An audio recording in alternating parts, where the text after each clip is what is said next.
Es un gusto estar con todos ustedes para presentar lo que ha sido un trabajo de muchos años de la revista Historia y Grafía, una revista que comenzó en 1993, ya con 28 años continuos de publicación.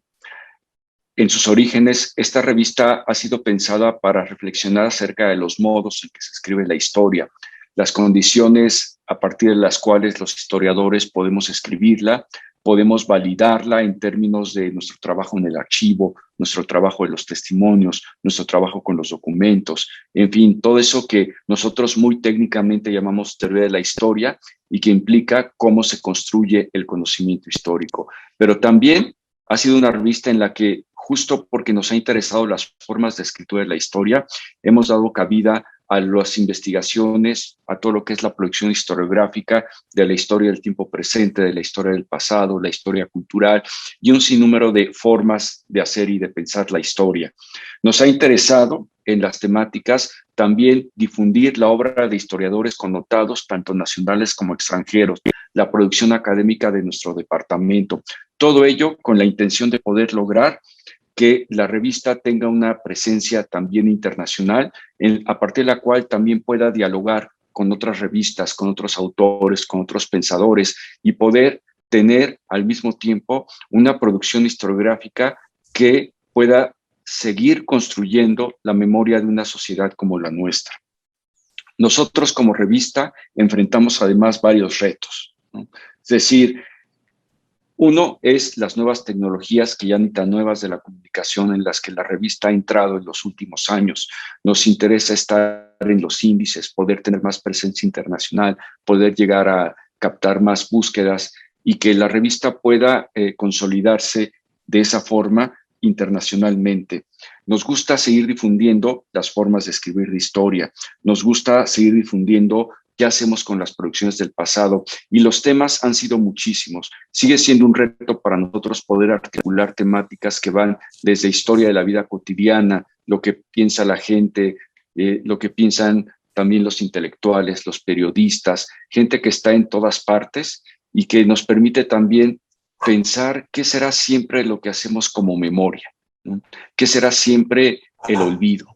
Nos ha interesado, y ese es otro de los retos, poder cubrir temáticas desde las más tradicionales como la historia de la Revolución Mexicana o la historia de las guerras mundiales, hasta temáticas tan particulares como las que nos convocan en los números que el día de hoy queremos presentar: la fisura y la ausencia, la Revolución Mexicana, las huellas del trauma. Como ven, en estos números que presentaremos estamos desde un ámbito historiográfico muy particular que tiene que ver con la fisura y la ausencia, los desaparecidos, las guerras sucias, hasta temas tan consolidados como la Revolución Mexicana, que dice ahí las huellas del trauma.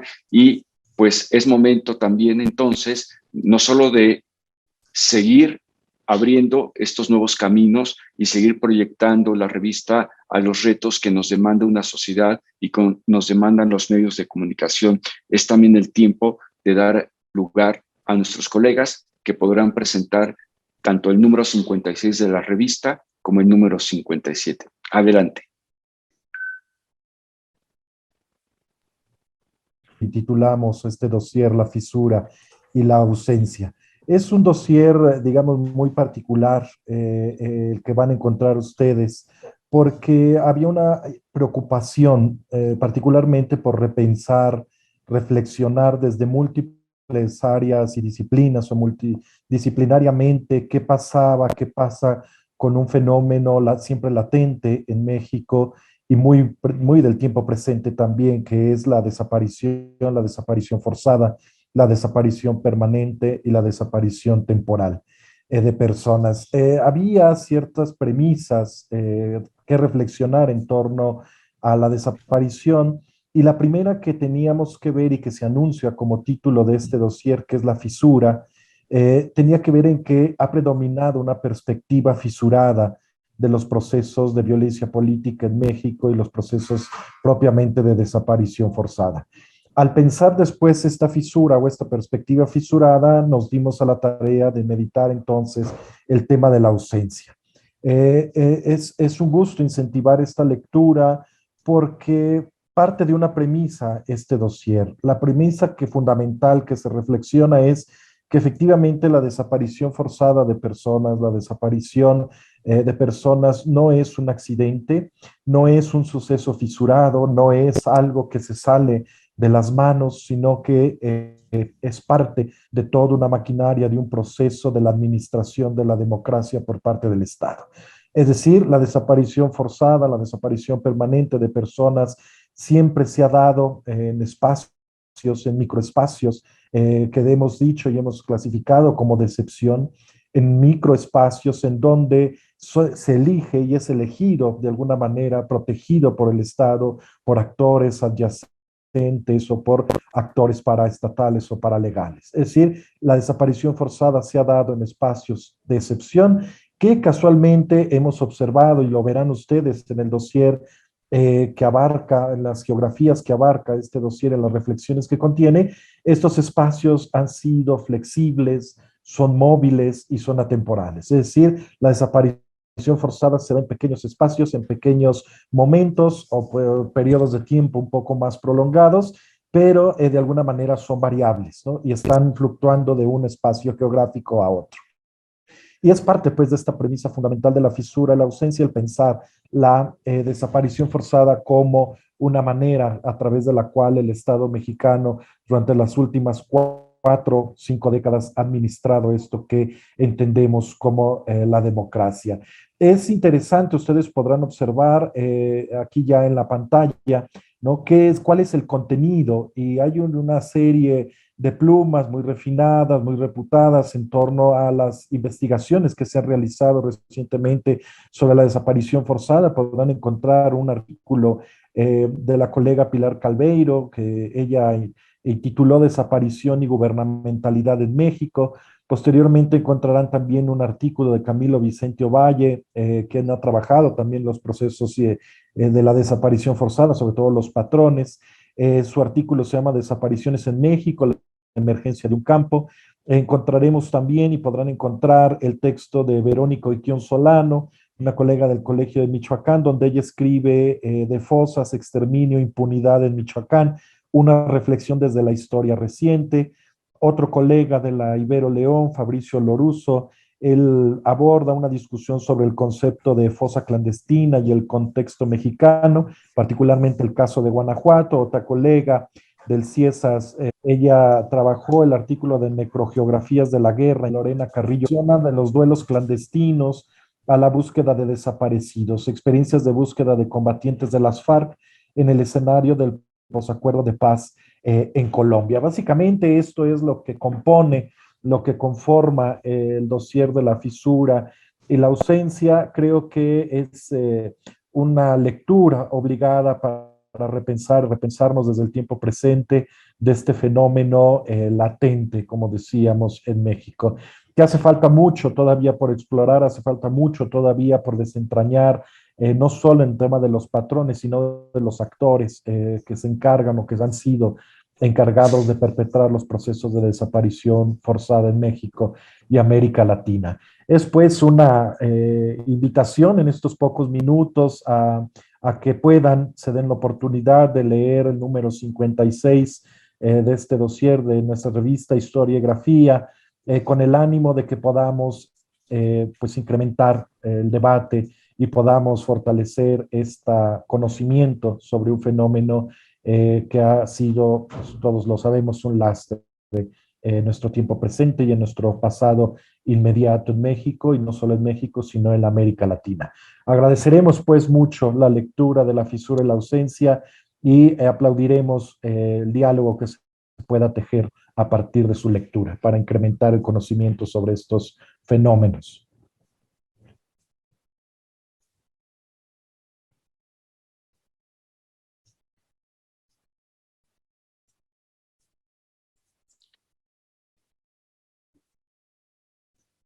Bueno, muchas gracias por estar con nosotros. Quisiera presentarles lo que es el expediente número 57, que es la Revolución Mexicana, Huellas de Trauma. El propósito del expediente es explorar algunas zonas traumáticas provocadas por la Revolución Mexicana, experiencias traumáticas reprimidas, voces apenas visibles, como diría Dominique Lacapre. El primer artículo del expediente es justamente se llama Dar apariencia y virtud al vicio, discurso público y discurso oculto en los pueblos obreros del Monte Bajo, Estado de México, de Carlos Arturo Hernández Dávila. Él parte de la propuesta de James C. Scott en torno a la tensión entre el discurso público y discurso oculto de los obreros de Monte Bajo, quienes crearon una cultura y discurso de resistencia basado en gestos, chismes, bromas, refranes, dichos, corridos, murmuraciones, ocultamientos, corridas, canciones, simulacros de guerra, obras teatrales, etcétera, en su convivencia cotidiana dentro y fuera de la fábrica. El otro artículo del archivo es el archivo La Monja y el problema de la violación de guerra en la Revolución Mexicana, de Robert Curley. Tiene dos propósitos: de explicar cómo la formación, integración de un archivo histórico es un acto de poder mediatizado por relaciones de género, y el segundo, hacer visible a un grupo de mujeres monjas católicas quienes sufrieron la trauma de ser violadas por tropas constitucionalistas durante la revolución. Muestra la revolución como guerra y la violencia como un fenómeno sexual. El tercer número del expediente es intitulado Un proyecto jesuita a favor de la democracia, el Partido Católico Nacional y las organizaciones sociopolíticas promovidos por la Compañía de Jesús en México durante la segunda mitad del siglo XX, de Rafael Ignacio Rodríguez Jiménez. El artículo analiza la implementación del catolicismo social en México, impulsado por la jerarquía católica como una forma de cristalizar la doctrina de la democracia cristiana, y el papel de la Compañía de Jesús como instancia articuladora de la acción sociopolítica de los militantes que promueve católicos en México y coadyuve a la fundación del Partido Católico Nacional durante la primera década del siglo XX. Para más deleite de los lectores, el expediente incluye ensayos de Alfredo José Orozco Martín del Campo sobre fiestas y protocolo, el barroco de la Real Audiencia de Guadalajara en el siglo XVIII. Un artículo de Mauricio Puente Scala cuestionando la independencia hacia una conceptualización del hito patrimonializadora de la historia fundacional colombiana. Otro artículo de Hans-Ulrich Gumbrich, El espacio de pensar, de Baltasar Gracián, sobre la fascinación de una concreción fría. Y el otro artículo de Saurabi Dubi, Privilegio académico y esclavicismo mundial, trascendencia secular y emanencia. Es un expediente muy rico, con ensayos de mucha importancia para poder discutir, para poder empezar a trabajar distintos temas, nuevos temas, y dar una revisión también historiográfica a diversas producciones actuales.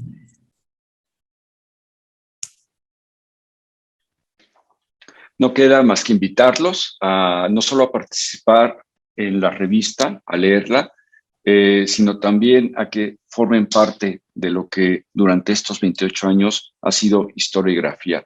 Por ello, tenemos lo que llamamos convocatorias abiertas para que puedan escribir artículos, enviarlos a la sección de ensayos, a la sección de reseñas críticas. Una reseña crítica es un texto breve sobre un libro en el que invitamos al lector a leerlo. Y una sección de comentario crítico es un análisis más agudo de libros con mayor extensión, en donde no solo se invita a los lectores a leerlo, sino se trata de establecer un diálogo con otros colegas acerca de un libro. La información y el envío de propuestas está en ese vínculo www.revistahistoriografía.com, y revista en línea de acceso abierto para que ustedes la puedan leer, consultar y bajar los artículos, www.revistahistoriografía.com también. Muchas gracias a todos y están invitadísimos a continuar.